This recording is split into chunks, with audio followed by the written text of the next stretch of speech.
Happy 5 years, Canada. It's Rod with POW Group. Welcome back on The Pursuit of Wealth, your home for MJ stocks, crypto assets, and interviews. Also home to the best MJ community.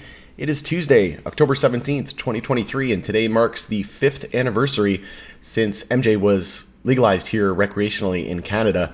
It's been a crazy 5 years. There's been a lot of ups, there's been a lot of downs, there's been a lot of growing pains, but I'm here for it. Grateful to be alive, grateful to be here experiencing this with you all. It's only going to ever happen once. And I love each and every one of you supporting me along the way. And it's been a blast. I've been having an absolute blast making these videos and interacting with each and every one of you. And I'm going to be making videos as long as I'm alive. And I'm looking forward to it. Before we get to it, though, make sure to smash the like. It helps support me and the channel. It doesn't cost you anything. If you're new, you can subscribe, tick the bell, all that good stuff. You'll be notified on any future videos or when I go live. Also going to do a giveaway as just a thank you to the community and also to celebrate 5 years legalization here in Canada, which we'll discuss here in just a moment. But make sure to give POW Group a follow on X, which is previously Twitter. The handle for that is @GroupPOW. Going to be using that as my platform of choice going forward. Again, the handle for that is @GroupPOW. So I've done some giveaways in the past. It's going to be a gold membership, so it's going to be an annual membership to the POW Group private community. So if you just go to powgroup.ca or pursuitofwealthgroup.com, that'll take you to our website, and you can see here there's different memberships. We also have a couple other options like the POW Algo alert service, but this is essentially the membership here. So it's valued at $99 on sale at the moment. So I'm going to be giving one of those away, and I'll be doing it more than likely on Friday at some point. I'll go on and I'll do a live stream. But all you have to do is just comment on this video. Just place a comment in the comment section. Anything at all.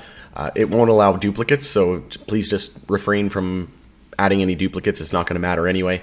But essentially, if you just drop a comment, that will enter you in, and then I will do a live stream and I'll do the draw at some point. Pick a random comment picker at some point on Friday, probably Friday afternoon, somewhere around 2 or 3 p.m. Eastern time, just after the stock market closes, more than likely. So good luck to everybody. And like I said, I really do appreciate all of the support all along the way. And then just kind of throw back to tears of joy for Canada's first MJ deal. Like I said, definitely a throwback moment. This was when Bruce Linton, he was the chief executive officer at that point, the CEO of Canopy Growth, and he claimed to have made the first sale in Canada less than a second after midnight in Newfoundland. And that definitely is close to my heart. Definitely doesn't feel like 5 years ago. Let me know in the comments below if you remember this. But there was definitely a lot of excitement with regards to, the first set of sales, and it was a little unwarranted, right? The MJ wasn't that good. The prices were exorbitant, it was super expensive, and you kind of see that now in the US, right? We see in Canada you can get a quarter for $20 now. That's Canadian, so you're looking at $15 American, you get 7 Gs, right? Whereas you go to I was in Vegas not too long ago and went to Planet 13, and you're paying $20 for 1 gram. So eventually prices will catch up in the US, and the more that we scale, the more that legalization occurs at the federal level as well, then we're just going to see a similar outcome of what happened here in Canada. Right now we're starting to see the black market unable to compete with the legal market, because some people are going to the store and they're buying legal MJ and they're selling it again on the black market, right? Because it's actually cheaper to get it from the store now. But there's things like, edibles and things like that have those caps on it. You can only have 10 milligrams per pack. So the black market is kind of thriving there. But with regards to those regulations and limits, there's been a lot of chatter going on right now with regards to the MJ industry and its regulatory changes 5 years after legalization. There was an article here directly from BNN Bloomberg. I've been talking about this ad nauseum for the last few months, saying that the MJ Act is under review here, and it's under a consultation period right now in Canada. And we know that the federal government has said time and time again, it's time for the federal government to get caught up with the MJ industry and start supporting it.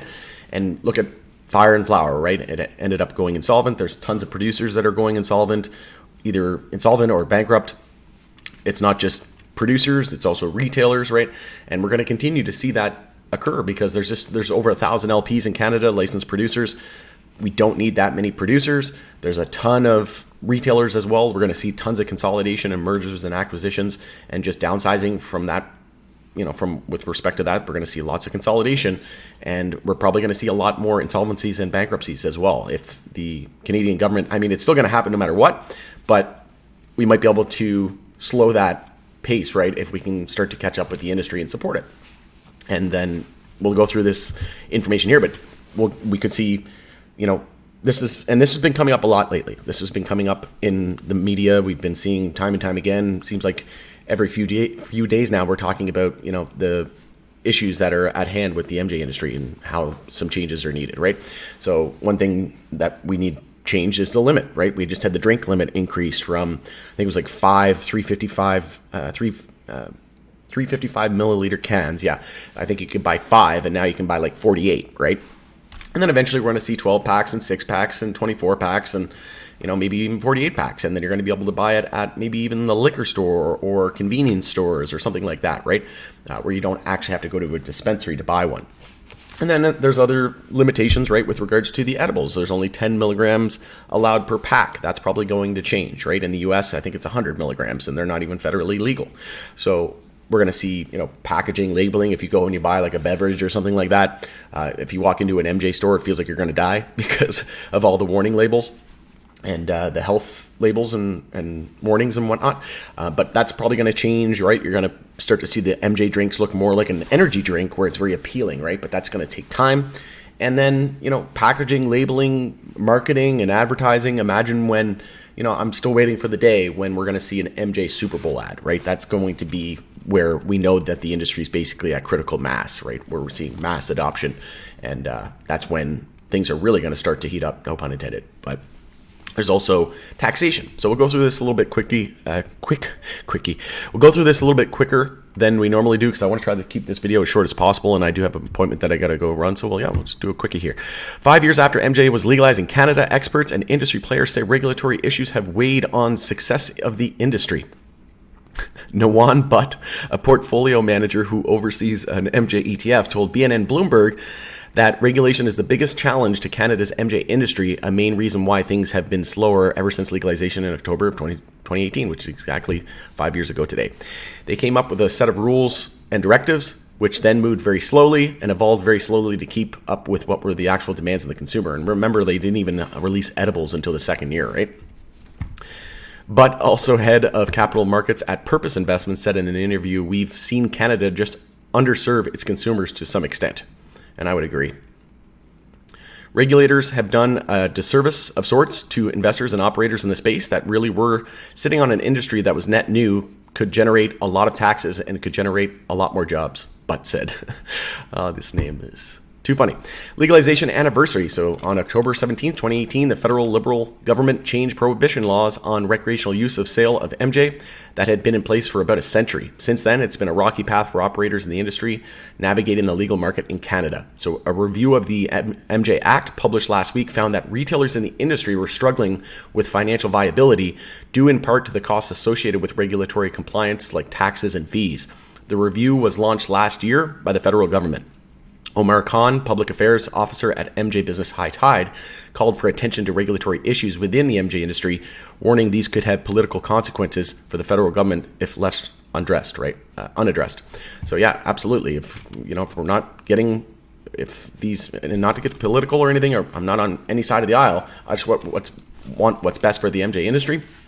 And if people in office are not doing it now, then we need to get somebody in there that will, right? So what started off as a political and economic boom for federal liberals risk becoming an albatross come to the next election, because for whatever reason, the current federal government just doesn't seem to be taking this sector seriously as it's taking other comparable sectors, Khan said in an interview with BNN Bloomberg. And why do you think that is, right? They're trying to hold back the industry. Governments and, sovereign nations, they don't want things to get too big too quickly, right? They need to let their incumbent friends catch up, right? Like the pharmaceutical industry, the big tobacco, big alcohol. And then they need to get, their Wall Street friends involved and these hedge funds and, people that are donating to their political campaigns, right?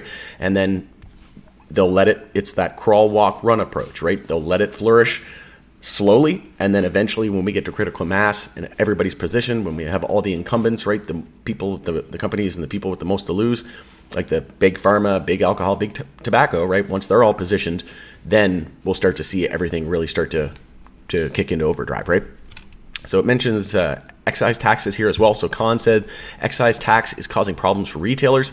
The tax in its current form was based on the assumptions made in 2015 that the average price per gram of MJ would be $10, Khan explained. And at that price point, and that price point is much lower today. Currently, MJ producers have to affix a unique excise stamp for each province or territory. That creates a bit of a mess for companies, and it adds a certain level of cost onto consumers, he said. According to Khan, the regulatory framework for the excise tax should be updated, but industry players have had difficulty engaging with federal officials on the issue, a theme that applies to engagements on other priorities for the industry, he added. So, talks about industry performance, ebb and flowing, looking ahead. So, again, if you want to see this, if you want to read this in your own time, I'll place it in the, maybe I'll place it in the description box here, and you can go through it. But like I said, we're seeing a lot more media headlines and articles that are surrounding this topic of MJ regulatory changes that are needed here in Canada. And this is, good timing, right? 5 years in. And like I said, if you take a look at the MJ industry back here in 2018 to where it is now, it looks like night and day.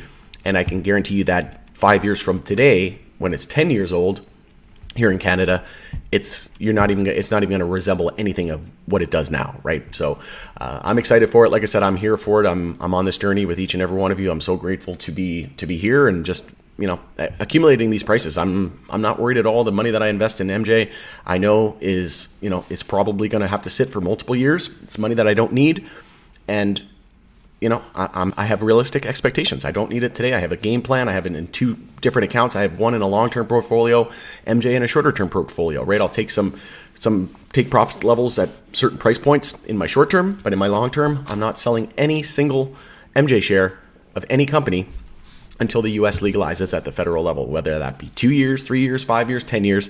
But in my shorter term account, let's say, say Tilray gets to $5, I'll take a little bit there. If it gets to $10, I'll take another little bit of profit there, right? And then $15, $20 essentially, right? So just basically dollar cost selling versus dollar cost averaging, right? Right now I'm dollar cost averaging, buying the lows, but going in it there, like I said, happy 5 years, Canada.